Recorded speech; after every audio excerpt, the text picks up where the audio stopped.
What up, what up, folks? Nick, welcome to the Mikey G podcast experience. How you doing, my man? Doing good, brother man. How are you? Dude, I am so excited to be here. We've already had many amazing conversations, but this one is going to be fantastic. So before we get to your amazing story, couple updates about myself. One, we have a double header today. I very rarely do this because it's aggressive, but we're about to have this amazing conversation with Nick. And this afternoon, I've got Jesse from Think Agents coming on. By the way, Nick, you're going to have to talk to Jesse because he's an amazing human being. They're building the open AI platform to keep our data safe, but they're also building a whole agentic network with a lot of variant agents from all over different industries, but just a beautiful human being. So we actually have two podcasts today, people.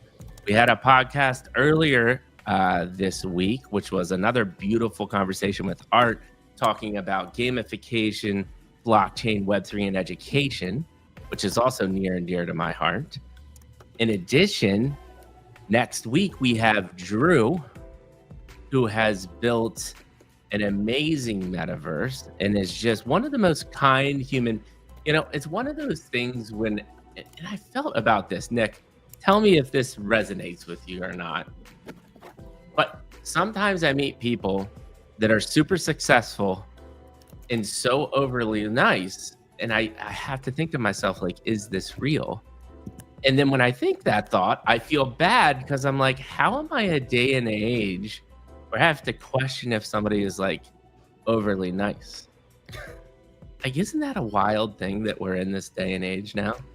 I don't know, man. I think that it's if you listen to Jordan Peterson, there's a lot of sneaky fuckers out there. And that would be my first sentence on this pod. So sorry. No, that's totally cool. That's totally cool. Yeah, and that's what my natural thought is. But this guy is insanely genuine. He's been building in public for the last, God, I don't know how many years. Has an incredible story. So we're gonna have an amazing conversation there on Tuesday. But that's enough about me. We're gonna get right into Nick now, but we like to do formal introductions here on the podcast experience before we get in deep. Starting with kind of his formal background, which was in digital marketing and advertising, managing kind of the data side. Formerly trained musician, he said he started with the trumpet. And then as he transitioned to Web3, he got rugged like most of us do, which prompted him to start doing his own thing, created his own project, created the first digital dynamic soulbound NFT. But this is the most exciting part. We have a fun fact that Nick's going to tell us a little bit about, I think, St. Paddy's Day, that nobody really knows. And this is always my favorite part of the introduction. I do the cheesy icebreaker live on the podcast because I think it's fun. So what is that fact, Nick? Yeah. All right, guys. So my fun fact for you is that, like you said, I started out on the trumpet. I ended up playing about 15 different instruments. It landed me a spot in the Louisiana State University marching band where I played French horn. We got to march the St. Patrick's Day Festival in Ireland at the age of 13 with One Direction, and I came back with a solid Irish accent, an ear piercing, and a taste for cervezas. Nice. Fantastic. Yeah. Was One Direction like massive at that time, or was it massive? They were all five back then. So they were on a float singing, and we were just tooting horns and hanging out with the Irish people. That's amazing. I mean, I'm definitely older than you. So my One Direction, like, I did get to see the evolution of the US boy band, which was, by the way, it's not about 98. I mean, it's not about NSYNC and Backstreet Boys. Oh, come on. It's about 98 Degrees and Nick Lachey. Okay. Mm-hmm. Come on, man. If you don't know the first 98 Degrees and Rising, word by word, every song, like I might do, you actually don't know what a true boy band is, because that's where I am. was so funny. I remember all of that was coming out like late high school and when I was getting into college. And we were those guys, man, just like ripping down the hallway. I actually had my first year, I was in a co-ed dorm, which was unheard of. I went to Penn State. And so literally across the hall was like one side was males, the other side was females. We weren't even separated by floors. Fantastically terrible idea. It's a fantastic idea, especially when move-in day, we have our door open and we are just ripping 98 Degrees, Backstreet Boys, and NSYNC all damn day. Like that was an immediate friendship starter with the ladies. It was fantastic. Okay. I was going to say that the freshman 15 takes on a new meaning in that environment. It was amazing, man. College was, I didn't learn much, but it was an amazing social experience. I think that's what it is boiled down to right now. But enough about me. Amazing intro. We're already here, Nick, man. I am so excited. By the way, the background is just breathtaking. Tell everybody where you are because it's freaking beautiful.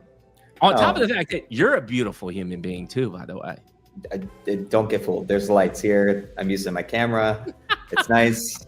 It's all smoke and mirrors. But what is that beautiful mountain in the background, brother? So the exact name eludes me, but we're in the Three Sisters Canmore area of Alberta, Canada. My wife is from this part of the world, and it was a little bit too hot in Texas for us. So we live full time out of an RV, travel with our toddler. He's 3 years old, and we got to come up here for the month of September and visit family. And when I heard that I was doing the Mikey G show, I had to make sure that I came correct with the proper background. Bro, it looks incredible. And I love that you're living van life. I need to talk about this too. You've got so many cool things to talk about already. Sorry, man. All right, so we're going to get there by doing this. World famous Mikey G podcast experience question. Nick, how did you get to the seat you're sitting in today? To reiterate for the audience that is currently listening or will listen on the podcast, or will listen to the podcast in the future, chapter 1, your childhood, which is prompting questions again, parents, parental figures, mantras, be kind, pay it forward. What were some of these things that stuck in your head that you still think about today? Vivid memories. Were you a tinkerer? Did you play sports? You obviously played music. Give me a couple sentences. Off and go we run. Chapter 2 will be your education, entrepreneurship degree, professional career. Remember here, lessons learned, insights. We're here to help humanity as well too, and tell your beautiful story. And then chapter 3, obviously one of the main reasons why we're here, Web3, what you're doing with Wave, and all of the fun things that are about to hit in the future. Have at it, buddy. Start wherever you want. Give me a couple sentences and off and go we run. Okay. All right, so 0 to 18 is a lot to unpack. Yes. So start wherever you want. You need to know is that my mom's a trumpet player from New Orleans, and she's also a singer. So she is the first generation American. Her mother is from Cairo, Egypt. Her father is from Kefalonia, Greece. So inside that culture is ingrained a deep sense of community and an awareness of your actions inside of the greater whole of the community. So when my mom got pregnant at the age of 19 by some guy from the sticks, they weren't married. She was ostracized and kicked out, and that kind of started the journey for us. Man. No, it's fine. We're going to get into a lot of these. We're going to have to fly by the sad moments. No empathy today, Mikey. So no, that's the main part is the number one thing, brother. But yeah, keep on going. So we're going to fly by, and then I'm going to let you get like one big breath of empathy. The big point here is that my mom kicked off this journey with headphones on her belly for everything from Mozart to Pink Floyd. She's 19 years old, so she's chasing Aerosmith down the coast. She's playing trumpet. She's singing through the halls. She's working 3 or 4 jobs at the time because my dad ends up like not in the picture at the age of 1. His mom at the time becomes like this big influential figure in helping her discover what it means to be a mom from an American sense of the word because her parents weren't in the picture. And she received a lot of support. That woman actually passes away in 2001 when I'm about 6 years old, and she was one of the first key figures in my life that I saw like kind of the end of life take its toll. In between that, so my mom is doing her thing. She's working as a cocktail waitress. She's trying to go to school. She's raising this kid. And I think one of the earliest memories I have is this picture of Christmas. She has a ficus tree in an apartment in Baton Rouge, Louisiana. The cat, she leaves like basically a can of tuna on the table, which is like all she has for food to feed us and her at the time. And I just remember her breaking down in the living room and the kitchen because she walks in and the cat's eating the can of tuna. So it's been like that. But by the time I'm 4, she's met this guy who ends up becoming my stepdad and raises me formally until I'm 18. I still call him dad today. Super hardcore, burly, 6-foot Mississippi man. Everything's cooked in a crock pot, has a mohawk, coaches football. And I'm just a dainty little 4-year-old kid who changes his outfit 4 times a day if he spills spaghetti sauce on it. So this guy really takes me under his wing. And he also has a son that is the exact same age that I am. We're 3 weeks apart. That's awesome. And so literally, we couldn't be polar opposites. Garrett, my brother, is like the linebacker, ladies' man. Girls write about him in the bathroom stalls, and I'm just a kid with a trumpet and a band nerd. It's one of those things, man. But like I said, 2001 kicks. Now I'm 6 years old. We lose my grandma.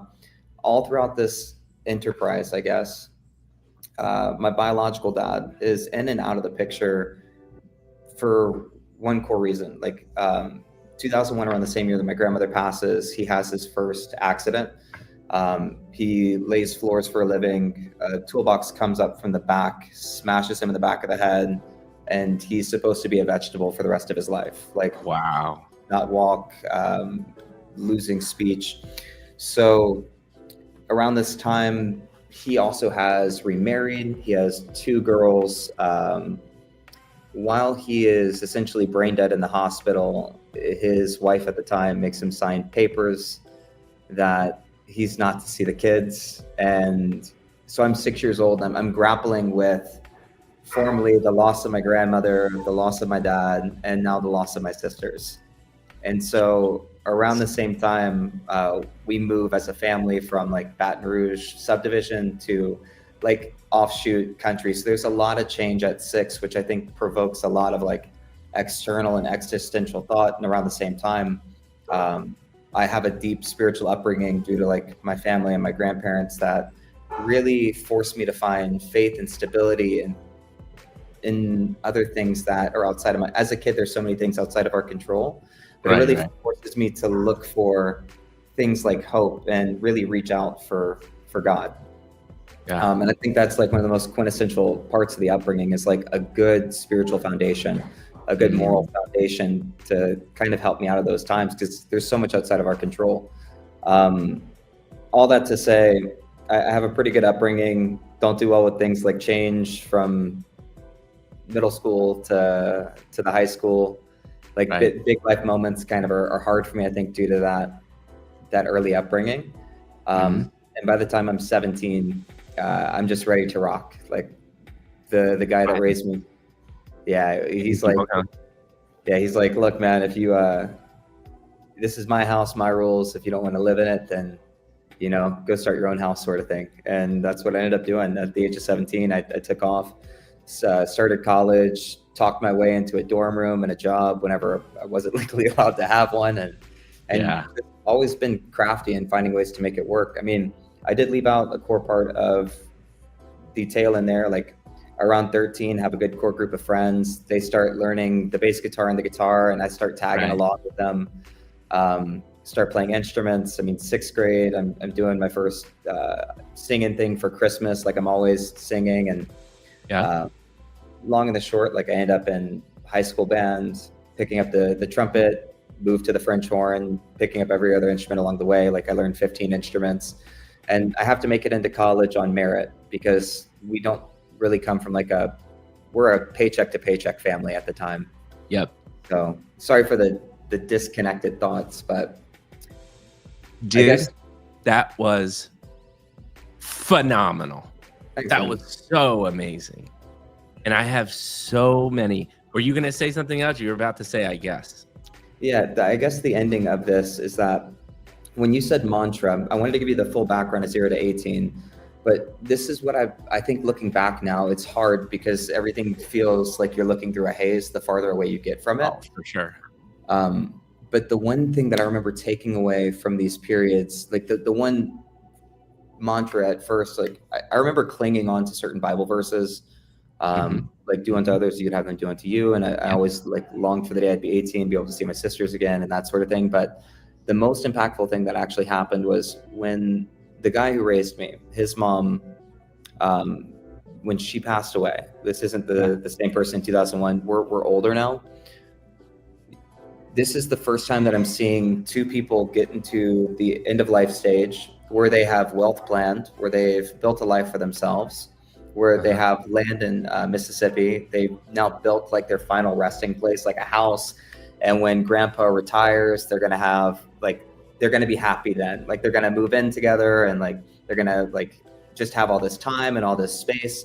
She gets a gastric bypass and ends up with a stomach ulcer. And the day that they're moving into this place, like the day that it's finally done constructed, she ends up passing away at her daughter's house. And I just remember being like, it had to be 14 or 16, just thinking to myself, like, you can't, like talking internally, like you can't use the word when, like you can't be happy when, you can't put things off until tomorrow because tomorrow may never come. Like all the planning in the world. And I think it fundamentally shifted the way I thought about retirement, the way that the world was pitching to us, like go to school, get a job, be 60 and travel the world. And I mean, wait till 60 to actually live life. Yeah, wait till 60 to actually live life. And all the while, I think I'm missing out on some other key parts. Like I've always,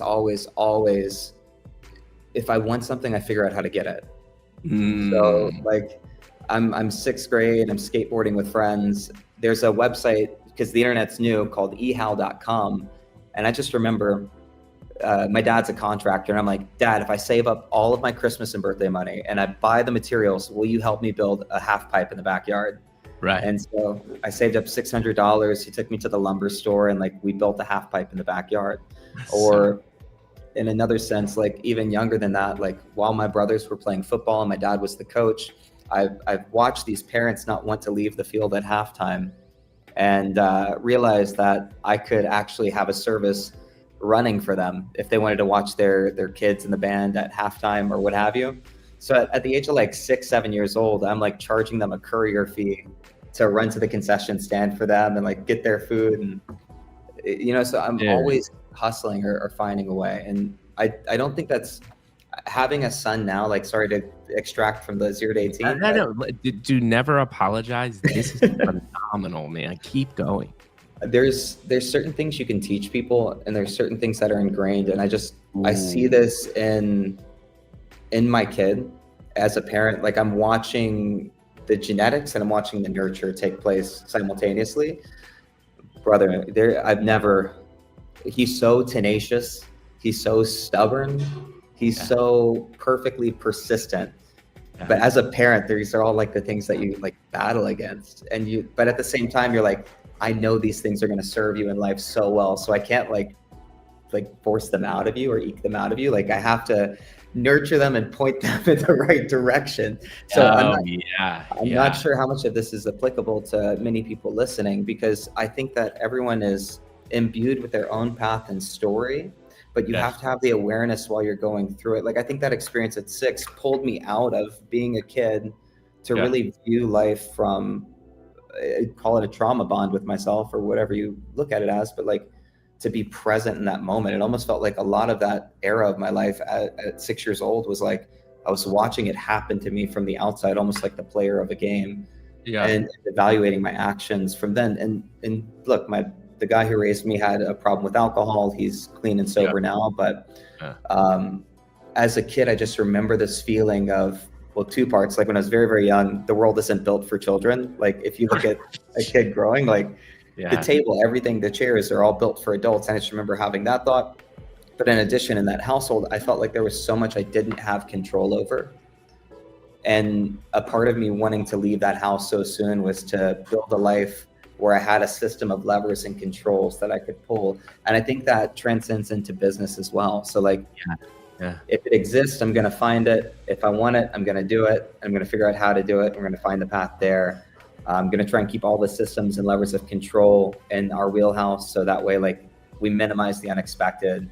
And I think simultaneously, it's a culmination of a lot of trauma to get to this stage. And for anybody listening, it's one of those things where you have your own path, because I'll circle back to that thought. You have your own experiences that have happened to you, and you have to have that awareness in the present moment and this unyielding belief that this is all happening for a reason.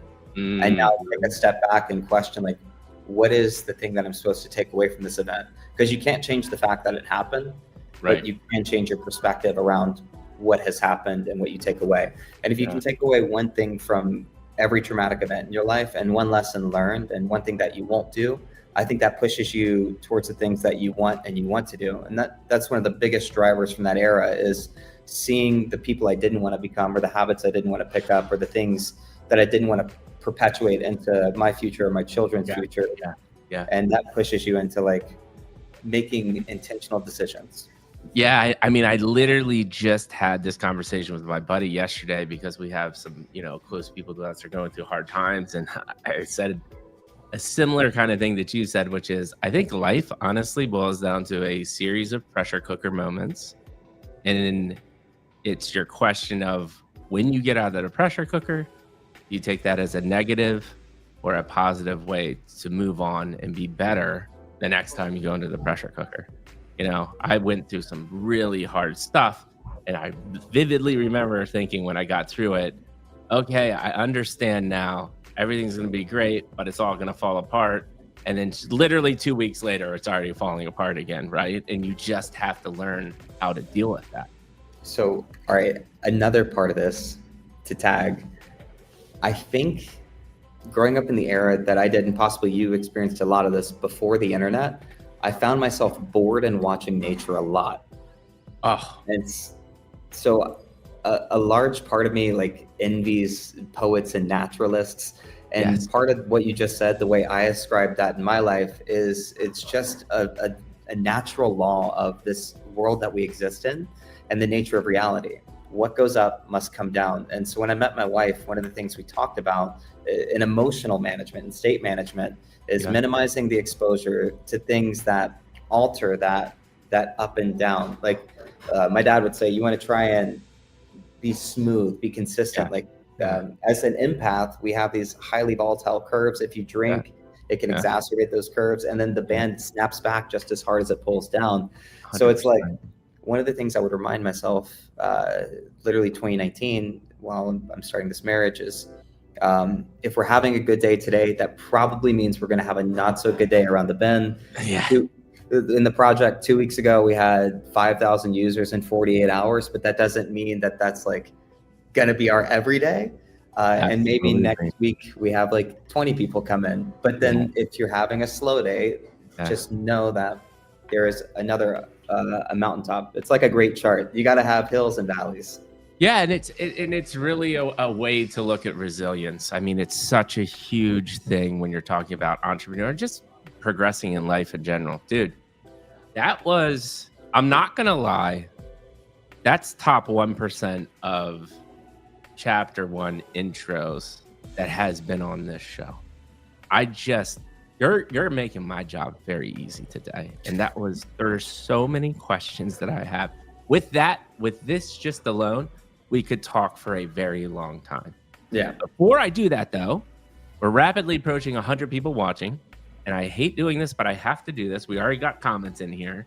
Like, comment, retweet, do all of those things, because you all definitely have to hear the rest of this. We've already talked about community. We're talking about family. We're talking about faith and spirituality.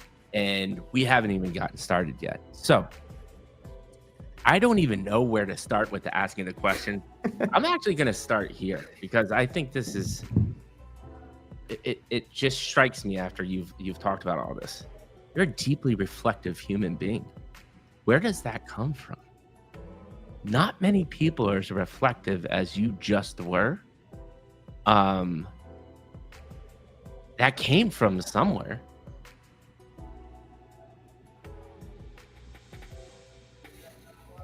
Take your time, man. Because I think it's a fascinating question and topic.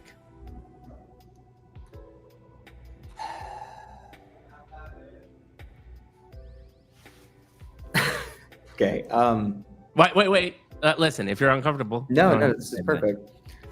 I haven't thought about that question. Threefold. I'll give you 3 sort of attacks on this answer.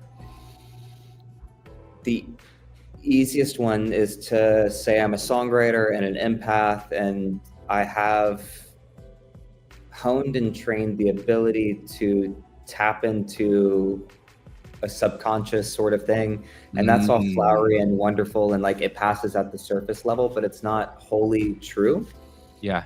But it is in a sense.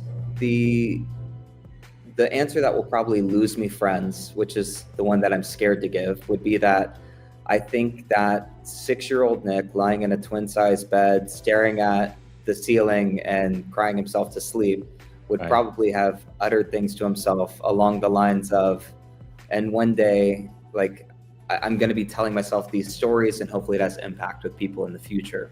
So I think that I have continually over time held on to fragments and pieces of these experiences, and carried them with me.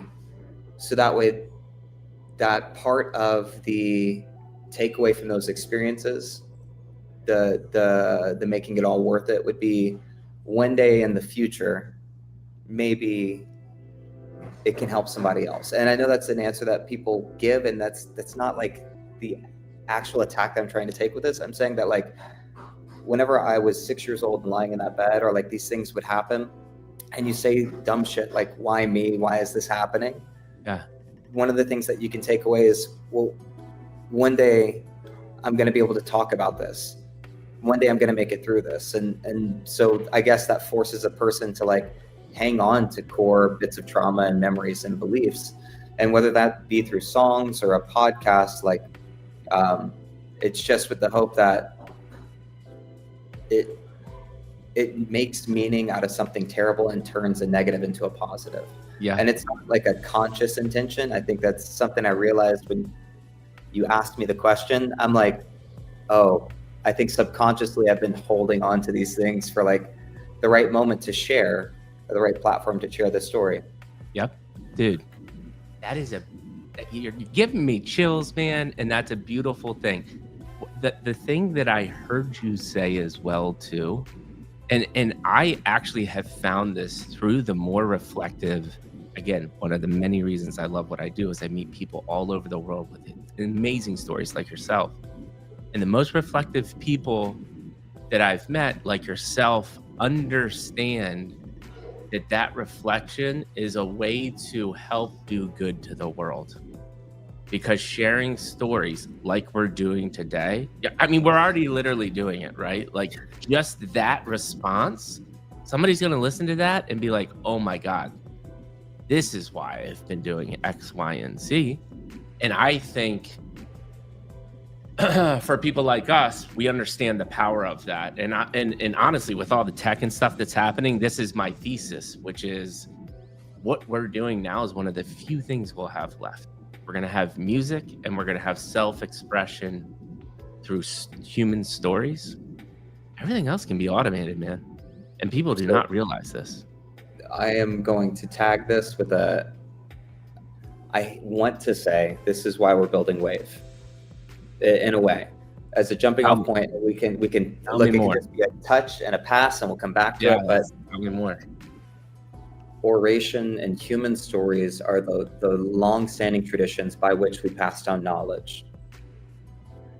Oration and human stories, whether that be through joke telling, storytelling, now this new medium of podcasting, and I think more so things that exist in an ephemeral realm, such as a live performance or a live podcast, are going to be withstand the test of time. Not to say that an AI couldn't simulate this experience, but it's going to resonate and matter more when you have people who look like you, sound like you, who embody the experience that you're walking out on this earth, because it gives a person hope that they can make it through if they've experienced something similar. Now, what I will say, though, is that the touch on Wave is that artists and songwriters are not being incentivized to do the only thing that matters to their career, to human, the collective human experience. Yeah. But what we're being incentivized to do is the same thing that has happened in the 70s and the 80s with music videos and MTV. And now the streaming format. You'll notice that like the song forms adapt to the mediums by which they can be transmitted. Well, now with AI, I think this fundamentally changes everything, because a great song can just be spun up on the basis of all of human, the sampling of humans' byproduct. Or that's probably not the right word, but it doesn't matter. I'll pass on it. The thesis I have is that incentivizing authenticity and creating the most from the wellspring of your heart, for that artist to create, not to a format, not to a content that's going to go viral on Instagram, but to be financially incentivized to create from the depths of their intensity and authenticity of this human experience, and put that out to the world and see if that resonates with people. That is what we should be incentivizing. And so Wave would allow us to do that at the farthest reaches of phase 2, whereby you would encounter songs without knowing who the artist is. You'd only have the music to go off of and the lyrics. And in a true decentralized manner, users would decide whether or not that song gets promoted into tokenization. So all the artist has to do is to keep trying, to keep writing songs, because that's one thing that you'll learn. That I think music teaches you many things, but putting out music and putting out projects will teach you time and time again. It doesn't matter how good it is to you. You can't control, like back to the methods of control and why I struggle with music, I guess. Or like, Nick, why aren't you like an artist? It's because that experience about control is, once I put it out into the world, I've lost control of the thing. Like it's not up to me anymore. Like when it's here inside my chest, it resonates with me. It's my thing. I love it. It's my baby. As soon as I put it out, it's deeply vulnerable. And also, its value is no longer being weighted about how I feel about it. It's being weighted by culture and whether or not it deeply resonates with the culture as well. I think this is probably one of the biggest problems that like a lot of independent artists face as well, is that that perfectionism bias and actually just putting it out there. Dude, just more bombs. You're dropping bombs left and right here. It's fantastic. Since we're on the topic of music, this is actually one of the things that I wrote down. This is kind of twofold thing. But you talked about your mom being from this place where community was ingrained and so important, but she did lose a sense of that because of reputation, being ostracized and reputation. But talk to me about community and reflecting back and how important, because I have my own thoughts on like the importance of community. But since you recognize that at a young age, I'd love your take on community, the importance, or your just thoughts in general about the impact of it. Yeah, I'd almost spin it from the other side of it, right? Okay. Just from my experience, my mom grew up in the city of New Orleans. And New Orleans is one of the dirtiest, most incredible gyms in all of America. I was there multiple times before Katrina, and it was a magical place. Yeah, and it still is. And yeah, it is. But that Katrina thing was just a mess. But that Katrina thing was a little crazy, man. It's a little crazy. The thing that I think of when I think of community, in my personal experience, is being 14, 16 years old. And whenever I set out to start doing music independently, my mom brought me down to Decatur and I started busking and playing on the streets.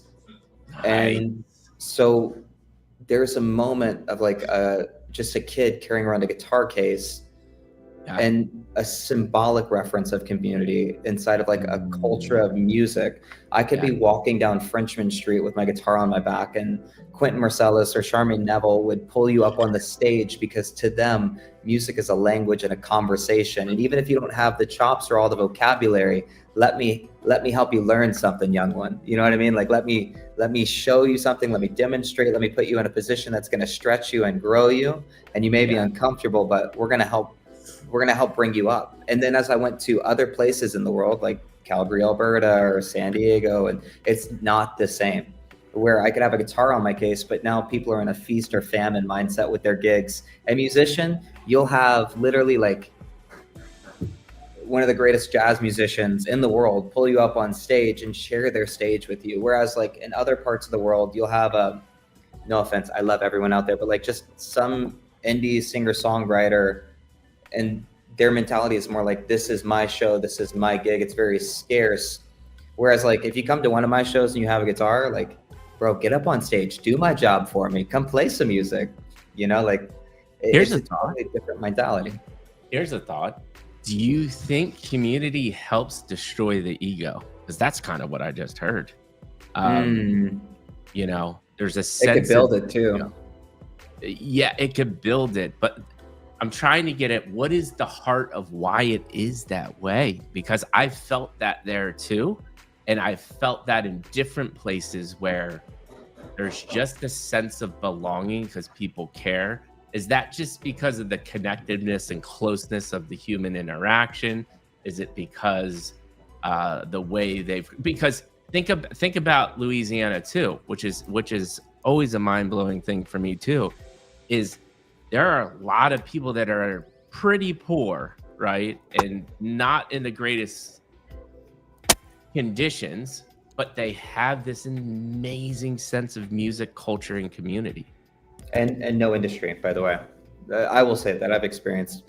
What I can say. What is? It's my question and your response, and then we can move on, because it's just a fascinating. I'll keep it short. I won't keep it short. I lie to you. Number one, I think that I want to answer your question about community, but I want to tag it first with a little subset of Louisiana. Yeah. Growing up in a place is one of the most, it's one of the first things you have to break out of. I remember meeting a photographer from Denver, and she said, before I was invited to take pictures of the world, I had to first see the beauty and where I existed. Because she grew up in Denver, she just saw it was mundane. Everything was gray. But until she started to see the beauty in the way that other people perceived the place that she lived, she wasn't taking these photographs that invited the rest of the world to her. And when you grow up in a place that has swamps and this rich history and culture, you're never going to meet a more prideful person than somebody from like the deep South. Yeah. So you like alligators, gumbo, king cakes, Mardi Gras. To me, every town in America must have Mardi Gras. To me, every town in America must have alligators. And it's one of those things where it's like, it's not a taking of granted for, but it is one of those you can easily take for granted the place where you grew up. And one of the things you have to break out of is your upbringing, and not in a bad way. It's just like you have to expand that thought. But the thing about Louisiana and the culture in New Orleans and the culture of music and community in general, to tie it all together, is I think that New Orleans is a trauma bond, especially post-Katrina. If you are contributing to the culture, if you are promoting our city, if you are going to be lifting New Orleans up, it is because you want to be here. You identify, because I think that's a core part of a community, is your identity can be found within the subset of this community based on some shared trait. That, look, it's like a football team. A football team is a community. Everybody loves, enough to start a war. Tigers versus Georgia State, LSU versus Bama. Right. Community is strong. It's a tribe.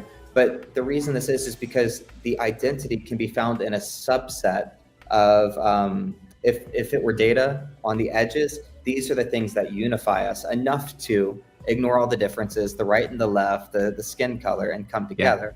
Yeah. So when people talk about community online, what really grinds my gears, Mikey G, is the flippant throwing around a community without the intentionality of designing the framework by which we're being unified, the framework by which we're being joined together. Me and my co-founder Bubble, who I think you talked to. Did you talk to Bubble yet? Scar is my mouthpiece, man. He talks to everybody. Beautiful. Bubble's a beautiful human being, and we talk about this all the time. And that, you actually answered my second question. I don't know if you have any. I think the question really is, and you hinted on it, is can you do that online? Because community is totally defined wrong here. Community is not just talking in a Discord. Community is pure intention. You're here and you're creating that glue, right? Intentionally. You have a mission, you have a vision, you have a reason to be there. Can you do that online, or is 100%. It just not possible? No, it's 100% possible. But the community is formed by shared experiences. So a shared experience can be like a love of LSU, or it can be surviving the 2023 bloodbath of crypto. Yeah. And I think that if you are in this space and you have friends who you've made it through this period with, but maybe, like, I'm not even going to say they sent you, like, everybody's been in a position where, like, you need some gas. You have those friends you can call on who will send you like $1 and ETH to push something through on the base chain or whatever network you're on. Like, those are the type of people that I'm talking about. Like, if you've been here with them for 4 years, 5 years, 2 years, 3 years, and you've experienced something traumatic together, like things got really hard, but we're still here and we made it through. That is the basis, the foundation for not only a really great relationship, but you have a common understanding of a shared experience, which lays the foundation for community. Yep. And you didn't have to wrap that inside of a Discord channel, and you didn't have to wrap that inside of a Telegram chat, because community persists outside of the bounds of its container. Like, if I see somebody at an airport in Colorado with an LSU shirt on, by nature, I'm going to shout, "Go Tigers!" And he's gonna look at me. And it doesn't. Penn State, man, same thing. Yeah. It doesn't persist within the boundaries of the container of the state that I exist in. Community is something we carry with us. And I think that's why you see NounsDAO penetrating the actual market in terms of like mindshare and community, like proliferating is the better word for that, in Brazil and all around. And I think Base is doing a really great job of this. And there's some really, Doodles had an excellent sense of community initially until Toast left. And then they didn't have that shared experience of Toast. They had some new daddy coming in. It's like the stepdad. You have to kind of figure out if he's going to be for the community or not, or contribute to the culture. But to moral of the story, yes, it can be formed online. Yes, it can be proliferated online. And yes, it can be shared and enjoyed. And there's a word that means to like sit in and to let it enrich your life. And I can't think, it's not meditation, but it can be steeped in online. Yeah, I agree. And I think it comes back to, I literally, definitely have to meet these guys. I'm just like a fanboy of everybody in the Think Agent community. The other co-founder that's actually coming on later today. But that spawned into another guy, Nick, that I'm going to have to introduce you and meet you to.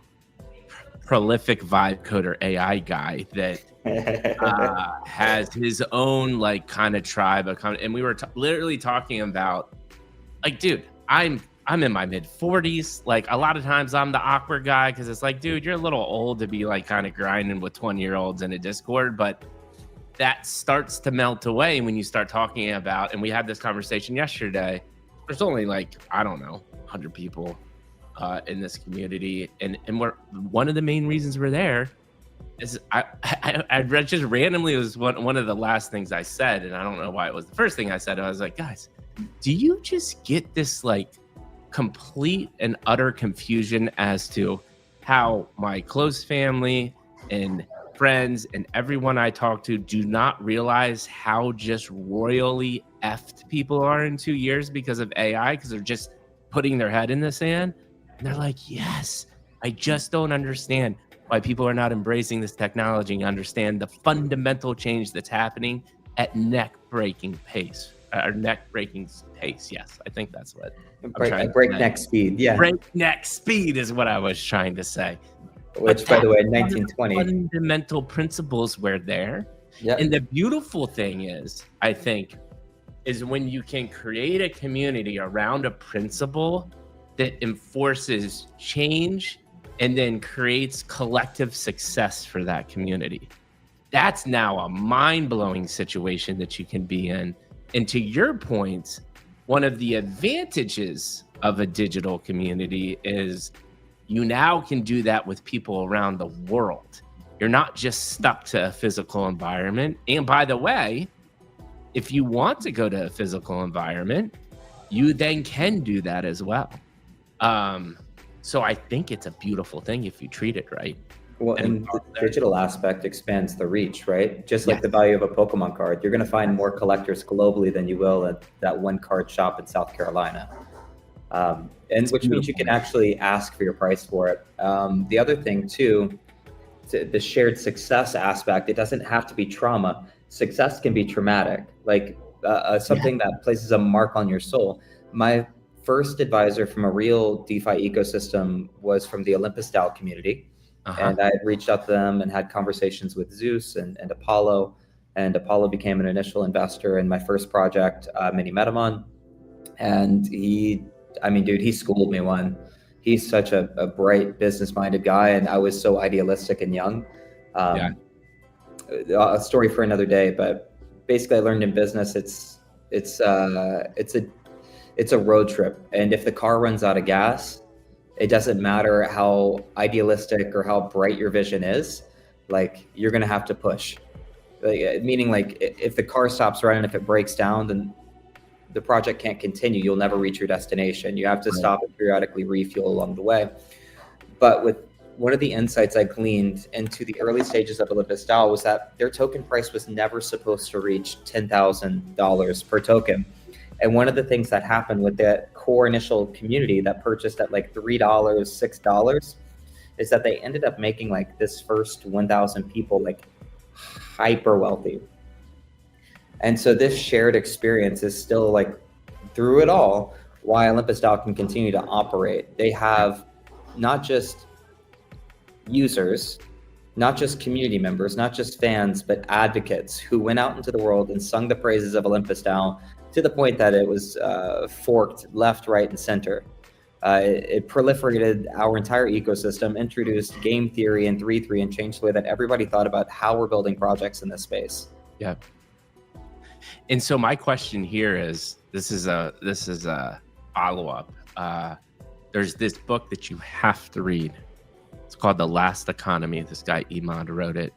Okay. And it's free. You just go to lasteconomy.ai or IO, I forget what it is.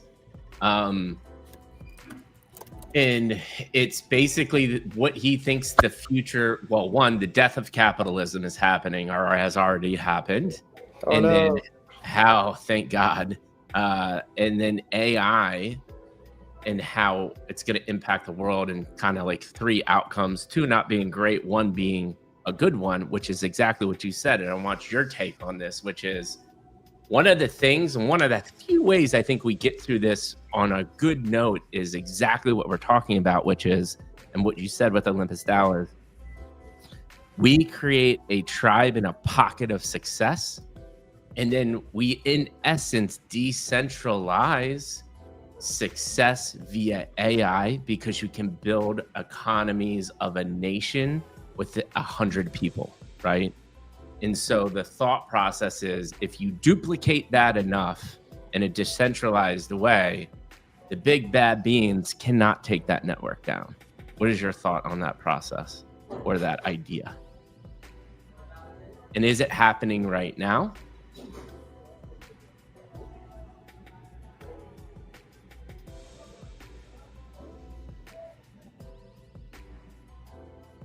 Okay, so your question is, will AI aid and abet in the decentralization narrative that's now proliferated to include AI in the narrative?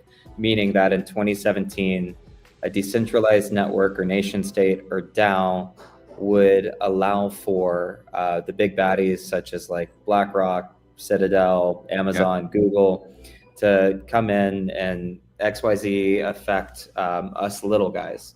So I think that early on the narrative was that blockchain technology was going to allow for us to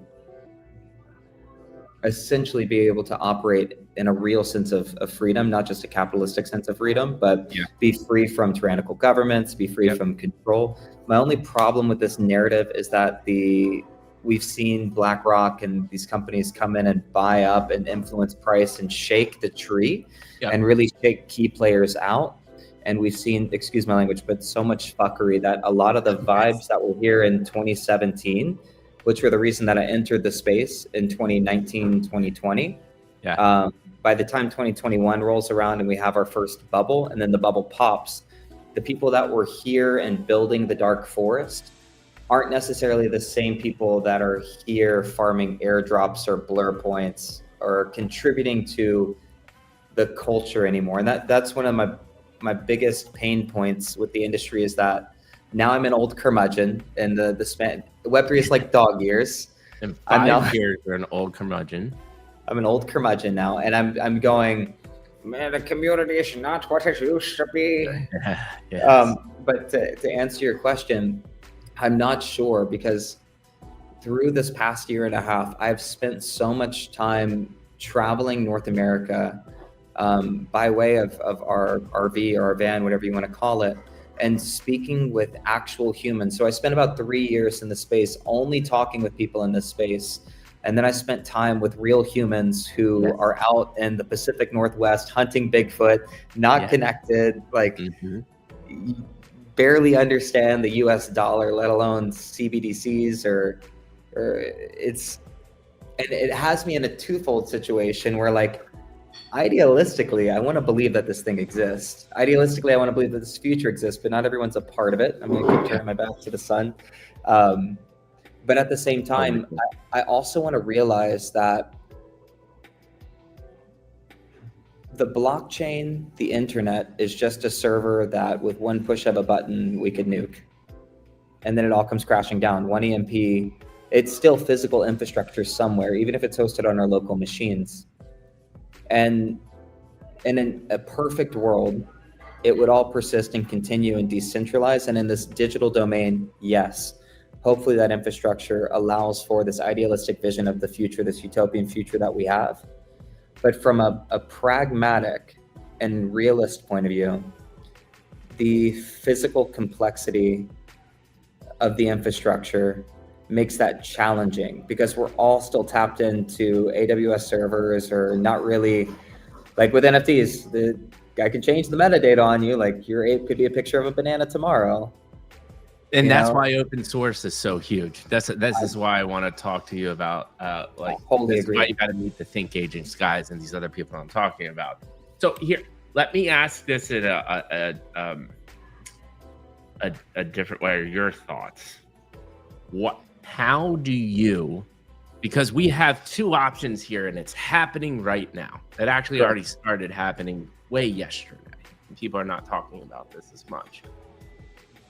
We go the bad route, which is either a state of like what America is starting to do right now, which is like all America, we're starting to shut off the world, and now we've created a multiple silos of paranoia states and complete insular thought. Or a Google takes over and, they give us enough niceties where we're not revolting. We've got UBI and we've got enough niceties to be like, life's okay. Do I have enough to buy Ethereum? Right. And then there's this other world where it all goes right. No one's hungry. Energy's not a problem. We go to the Star Trek world where like your then passion is your life, and like woodworking is like one of the most sought after like things in the world. We have that opportunity right now. We're not past the point of no return.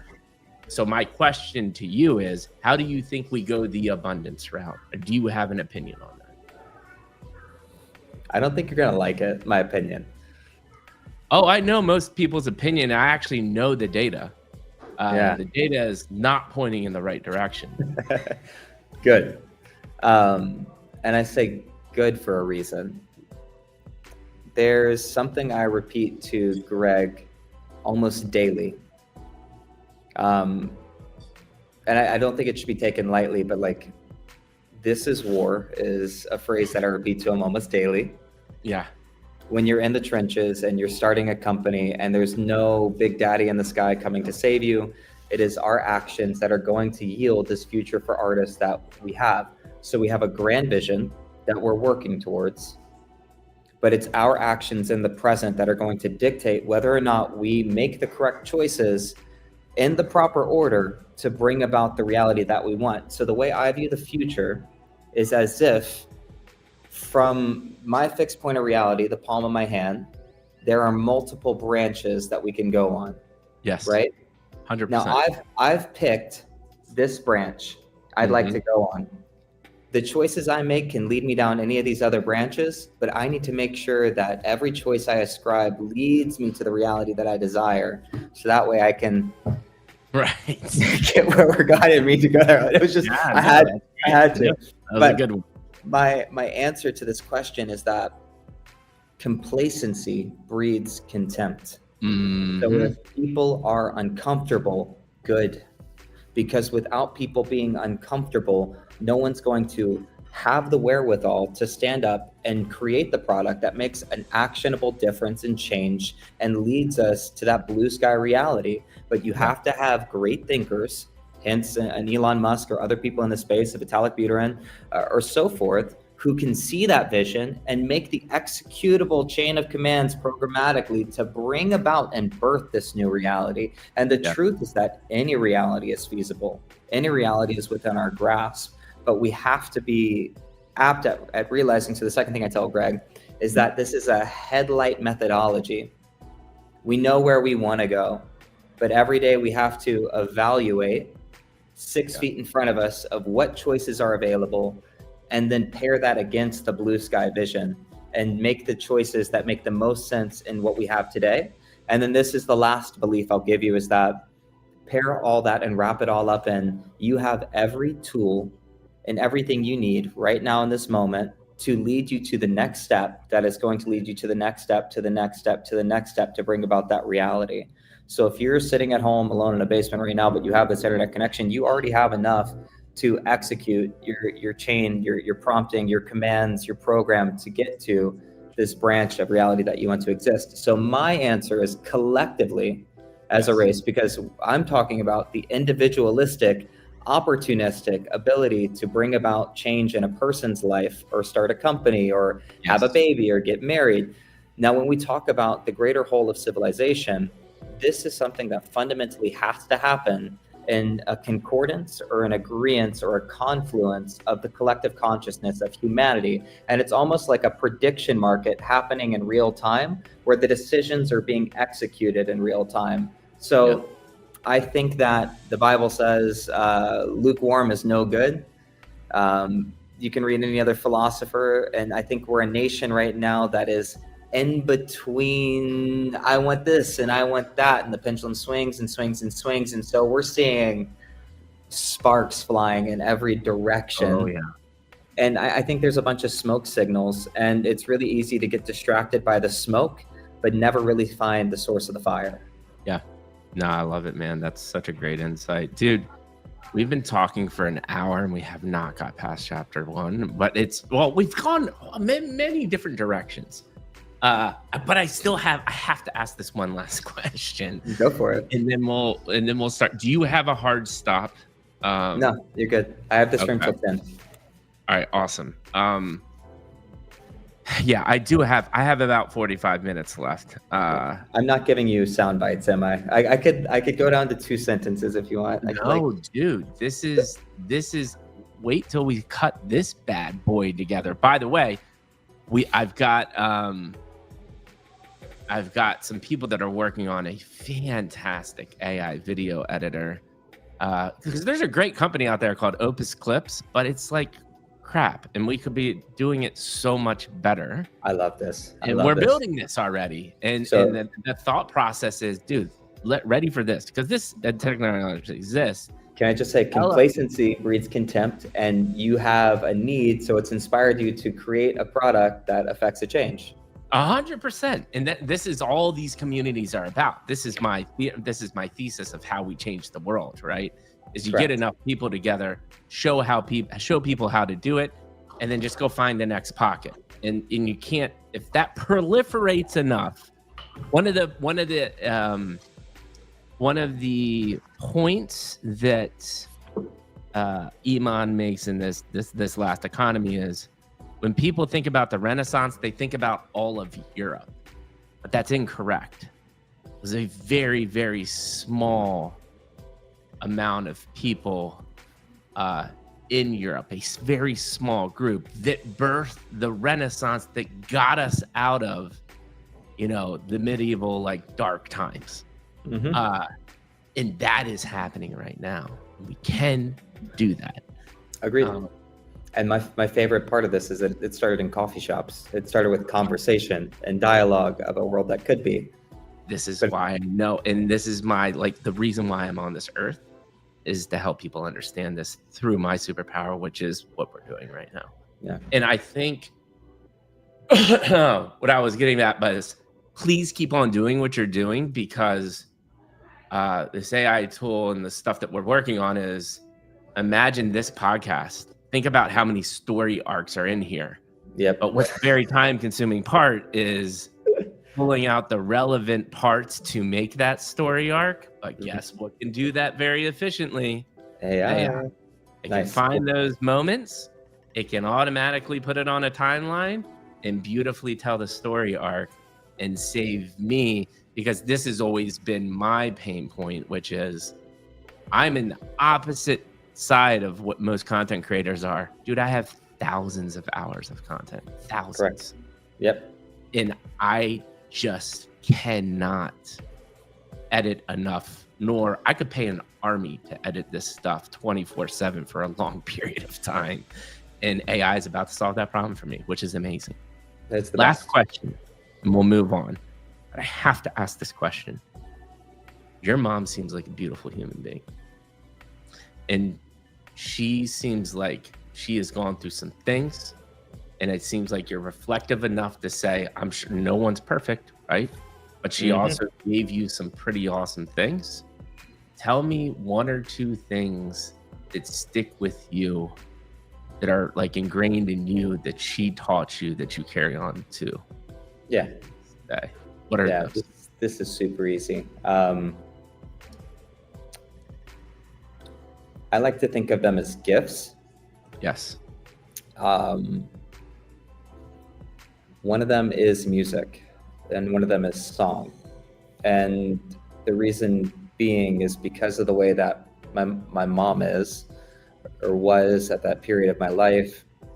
The sound of her voice filling the halls was a comforting, almost like a sacrificial altar in Leviticus. It was a pleasing aroma to the Lord. Like, it was just spiritually comforting. And so I think that the way I became affluent at singing was this mimicry, almost like mimicking her voice, mimicking the sounds around me. And I think any great singer is not great because they just love to sing. It's because it's almost like ADHD in a way. It's an uncontrollable, like, dude, you would hit me if we were friends. We'd be walking down the hall. Like, it's everything in me right now, not to just like start freestyling over your lo-fi beat.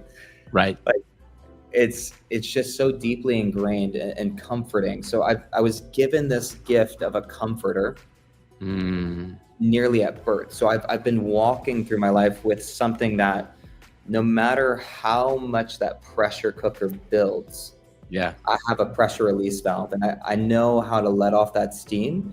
And through the gift of songwriting that I developed around the age of 16, I now have a way of accessing the subconscious mind without, you can't just reach in and go like, what's wrong with me? What's broken? But if you sit in a dark room with a guitar and a voice memo and you just let your soul cry, and you listen back to that on a treadmill in the morning, you can pull out some pieces, and then a song takes shape and form, and then you can glean some insights about yourself that are deeply personal. Dude. So that's one of them. And then the second thing, not to like diminish the first, is that we had some bad characters in our family with bad habits. And one of the greatest gifts my mom gave me was this observation of, do you want to be like so-and-so? And this ability to draw a direct line between the actions that they were taking and the effects that it was having on not only their life, but the impact of my relationship to that person. So from a very early age, I didn't really go after things that I wanted or I liked. And still to this day, I can't tell you what I want, but I can tell you what I don't want. And those affect my choices more than anything that I could. Everybody wants a big house. Everybody wants a nice car. Everybody wants their bank accounts full. But I can tell you the things that I'm not going to compromise on as a father, as a human, as a business person, relationally, interpersonally, like the things that matter most. And that's, I think, one of the greatest gifts of all. Yeah, dude. Oh, there's so many things to unpack there, but I'll keep there's two really important points that people need to understand, which is whatever it is for you, you have to have the release valve on the pressure cooker. Yours is music. Yours is the comfort of your mom and how she handled those things. But then two, and my example of this is, you have to know, I think, more what you don't want, I think, is the best way that you put it, right? And it has to be centered. You have to remind yourself every time critical life decisions happen, you have to go back to that. And one quick example of me is I owned a very expensive house in the San Francisco Bay Area. We were really trying to bring a family into the world. And I knew my future. I had two options. My future was become a VP or something, make sure I make a ton of money. Me and my wife would have to do that to then spend thousands of dollars a month to send my kid to daycare, who I would then never see or be a parent. Correct. Or I could take this beautiful offer that my in-laws have allowed me, which is, hey, we're about to retire. Would love to stay in San Diego. Would be awesome if you moved in, helped us out with some of the bills, and you can have this establishment. And by the way, San Diego, of all places, darn. And now I have a 100% time daycare. And this goes back to the parent thing, because we gotta talk about the parent thing. Yeah. You were talking about influence and nature versus nurture. I will tell you this. One, making the decision to sell the house and move down here and be closer to family, because friends and family, I know, were always the thing that is top of the mind. I always tell everybody, my list my list is community, friends and family, 1, 2, flexibility, 3, financial freedom. And you'll notice financial freedom's actually at the bottom. It's not at the top. Correct. Because I will make the decision for closeness over making money. Correct. But when it now layer into the parent thing, right? So now this creates insane flexibility. I'm close to the family. We're building. Like, I actually I've grown to love a busy house, man. When I get to come down in the morning, my kid's doing his thing, and my mother-in-law is just having a blast with him. We're playing kid music. We're dancing. We're just having it, we're just vibing. It's amazing. Yeah. But the other thing that I've seen, and I want your opinion on parenting and attention and love and all of these things, is the beautiful thing that I didn't even think about is I get double the amount of love for this little dude, right? And there is a visible impact to the point where I was actually out randomly at a brewery picking up, me and my uncle on the East Coast do this like beer club thing, and I was going to pick up our bottles, and a lady like pulled me aside and she goes, "How old is your son?" And I was like, "He's 1.5 years." She's like, "Not only is he like seems so far advanced for his age, he is one of the happiest human beings I've ever seen." And I was like, "Thank you. That like means a lot to me." And then I thought about it, and I was like, this absolutely confirms 2x the amount of love has really helped out? Love. The greatest of these is love. There's three places I want to go with this. One of them is going to take us off the path. Let's go so- any path you want. Okay. This is your show, by You're the so way. funny, man. This is your show, and I'm just sharing in it. The answer I want to give is we took a similar path with my wife when Kai was born in 2021. We made the active choice that she would stay at home, and reason being is that somebody would always be with him and care for him and love for him, and that I would go out into the arena and try and secure the kill, go for the hunt, and provide for the family. And I get to do that digitally, which means that I'm also in the home all the time. And this breeds its own unique challenges, because some days it'd be much better for her and me if I go away for 8 hours and come back, or do something like this early in the morning. And it pushes me to like crazy lengths where I'm up all night, like building or coding, or the balance is always going to be hard no matter what you do. 100%. The second thing I want to go back a step and say that the things that we choose not to do are more important than the things that we choose to do at times. And I want to just ask as like a revelation, you've experienced the house with 2x the love, and there's probably men out there today who are sitting in a bedroom alone listening to this podcast, and they may not even have a girlfriend yet, and have ideas of what a family is like or what having kids is like. Yeah. But before you enter into that arena, or even if you're in that arena, something that happened recently I think is super important. Last weekend we were building, and I just needed like a constant internet connection. So I stayed behind because we're visiting family right now. The wife, her parents, and the kid went out to the lake for about a day. And it was, me and my wife are inseparable. We do everything together. Yeah. We eat together, all the things. Like we're never apart, we're never alone. Yeah. And so one of the things that I think is important for a marriage is to know what you don't want, because it is easy, and complacency breeds contempt. Yeah. To say that I think that once you have something, you can start to devalue that something. Not saying that that's what's happening in my marriage, but I think for marriages across the globe. But brother, I don't know if you've ever been in a situation where like you've been in the house and nobody was there for a weekend or a day or 24 hours. Yeah. And you just have the thought where you go, I never want to be alone again. Right. Whatever this is, like, I don't want to go here.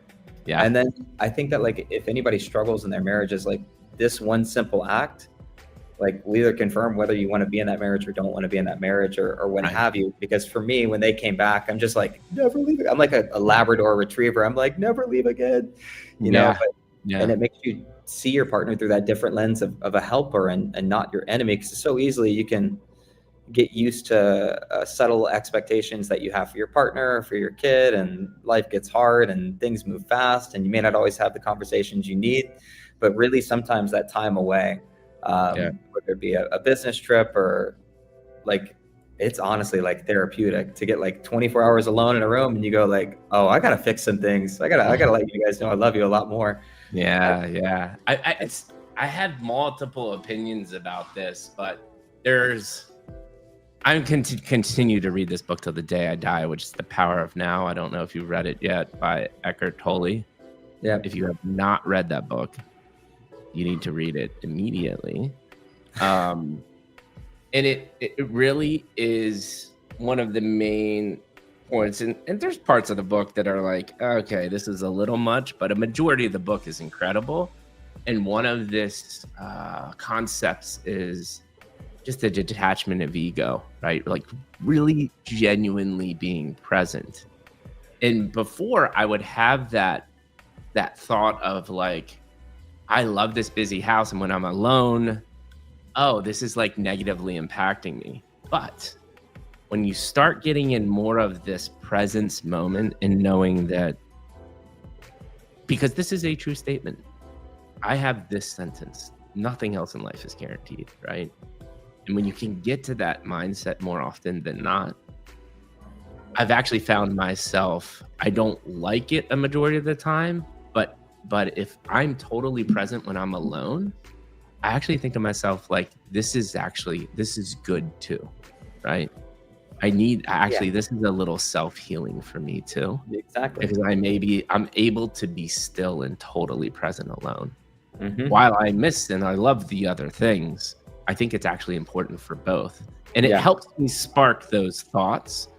But it also allows me to do what I'm doing, right? Like 100%. I hope this for everybody.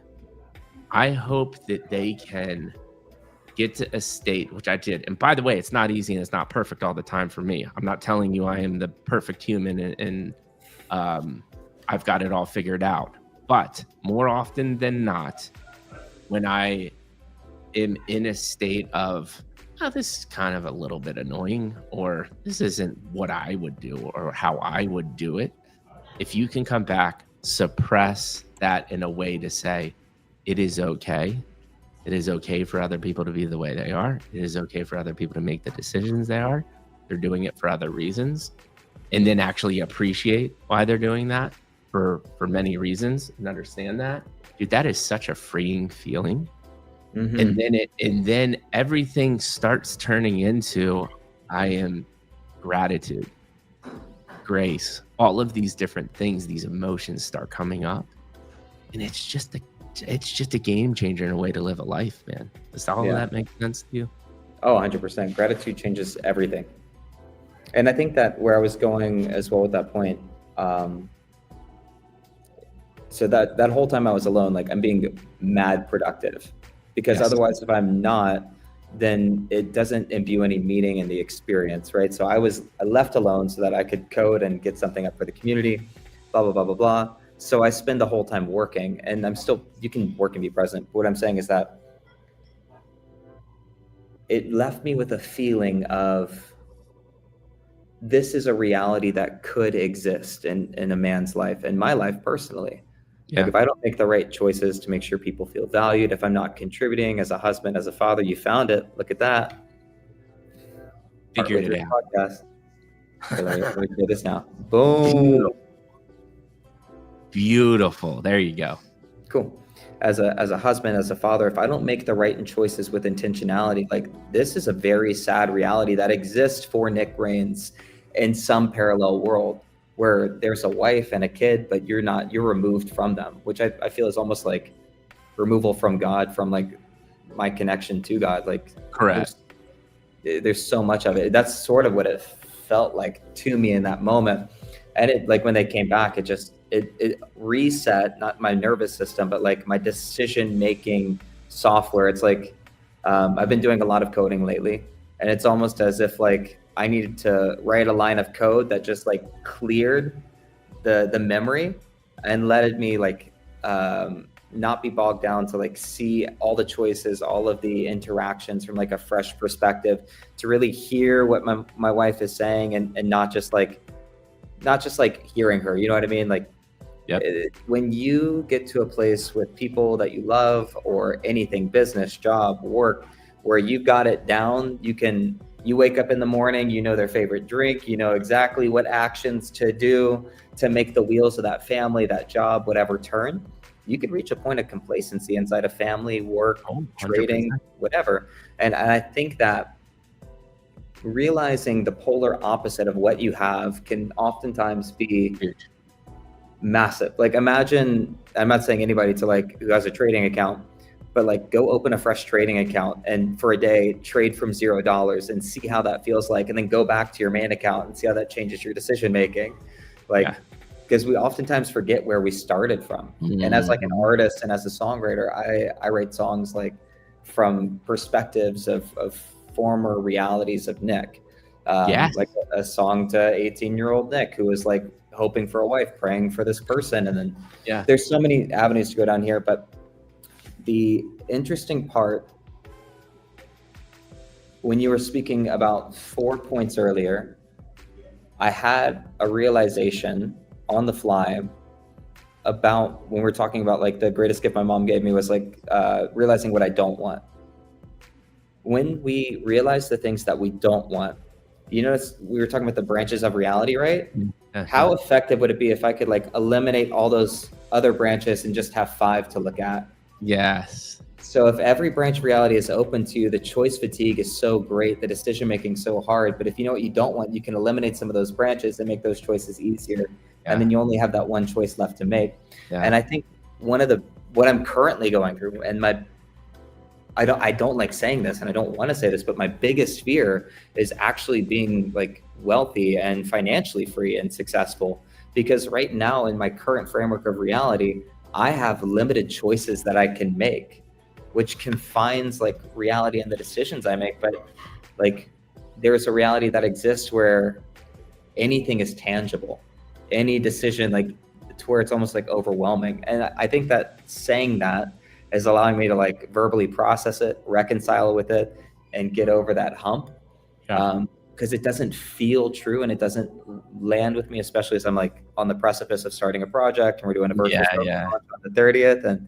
But like just even where I'm sitting at today, having to like scrape and fight and like climb up the ladder for every rung, there is a subconscious fear that a person has to overcome. And there's a beautiful book by Jen Sincero called You're a Badass at Making Money, and also You're a Badass, and a lot of other stuff by Ryan Holiday.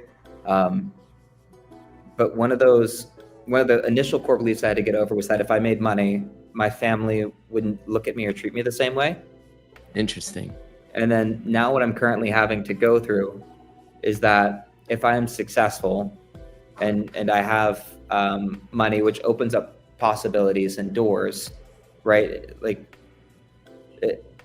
it opens up so many opportunities that I will be overwhelmed by the opportunity cost or by the amount of decisions that I have the ability to make. And anybody who's launched a project knows, like, as soon as you have something that's working, the woodwork comes out, the bots, like working is very easy when nobody is messaging you.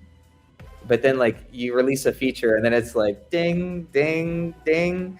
And everybody's vying for something. Everybody wants your attention. They want you to buy this. They want you to enter this project. This person knows the way, that person.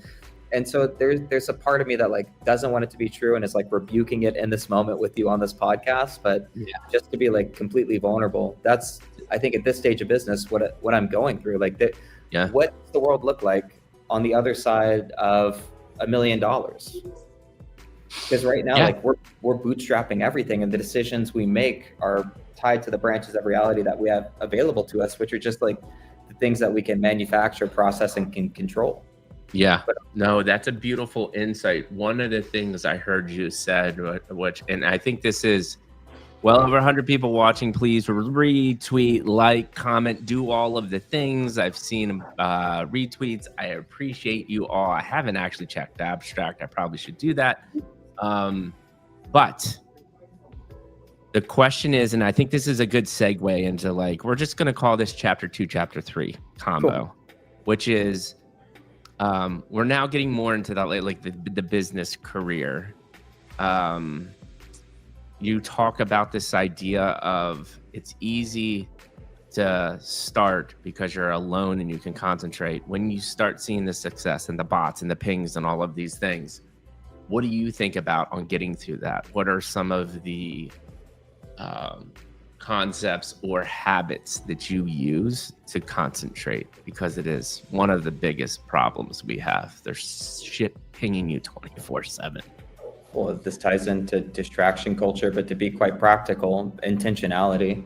Like currently on this conversation, I have a focus mode set up for work where my wife and Greg can get through to me if they need. But other than that, like, I don't know what's going on Twitter. I don't know what's going on. I'm cutting off branches of reality so I can be in this moment with you. And that sometimes comes at a fault. Like if I'm in a build mode, like I may not be on Twitter the way I need to, especially as a two-man team at the beginning, or I may not be in the community that I need to be as a two-man team. But I think that, like Ecclesiastes says, there's a time for everything under the sun. And that's part of the balancing act. But a man must order his priorities. And there's nothing more important than this moment that we as men set aside time for and put on our calendars and deem that this is what we're going to be here to do. So it's in honor of that I turn off the notifications for this moment, so that way we can actually have the space created without the distractions. In our relationships with family, it's the same way. We don't do phones at the table. And other than that, man, it's a free for all. So Yeah, yeah, and this is the biggest thing I struggle with, right? Too is I have to. Yeah, I'm just at the point because I could work 24/7, like most people like us that are trying to build. I just physically have to put the phone down, mhm. and I have to concentrate on what at the moment is time. Like really after 4 o'clock my time, which is 6 p.m. like my working time and everything. The phone needs to go down. I should just lock it in a box Yeah. and not pick it up, honestly, the rest of the day. But I think I could be good going forward to just lock it in a box and then pick it up, do some any like admin stuff for like a half hour, and then I can go to bed. Here's where I'm at with it. Virtual's agent on the X is gonna happen for us because I think it is so important at the beginning stages of a business or an enterprise to have a touch point with every person who's engaging with your business in a meaningful way. Mm-hmm. So delegation has always been longstanding all throughout business, the multiplier of force, effort, and output. The other thing is that we ordered our pyramids earlier in this conversation: community, family, then financial freedom. That order, I heard at a men's retreat, a pastor say, show me your calendar and your bank account, and I will show you where you place your priorities. Like, do you schedule time with your wife, or is it all just business meetings? Do you buy your wife that ice cream, or your kid that toy, or is it all just bills, or is it all just mundane? Like, I'll show you where your God is. Like, show me your calendar, show me your bank account. And with this, I will say that like my day is flex because that's what I deemed at 18 after that tragic event with being happy when happiness cannot come at the expense of other people, which means that I'm not going to let people down, while simultaneously I'm not going to sacrifice the present moments that I have with my family. And I have to find the 24 hours in the day to make it all work together. So some people in the community will tell you that I build kind of crazy, because if the need necessitates that a feature is released, I will be up throughout the night for days on end to get it done. But what you don't see is on the other side of that, that's only so during the waking hours, I can go on a walk with my son. Yeah. I can take my wife for a cup of coffee. I can sit down and have dinner and put my kid to bed at 7 o'clock every night. Like there's certain moments of my day that are sacred that you're not going to have access to. Yeah. And it's part of those guardrails that maybe even a framework is a better way of putting it. Like we all have an operating system. And if you're not intentional with it, then the distractions are going to run you. Yeah. But man, I've thought about a light phone. I've tried putting my phone in black and white. I've turned off all the notifications. Like it physically has to not be in my sight at this point. Yeah. But you said like, and this is why I love what we do. Just every time I do this, I'm like, damn, this is amazing.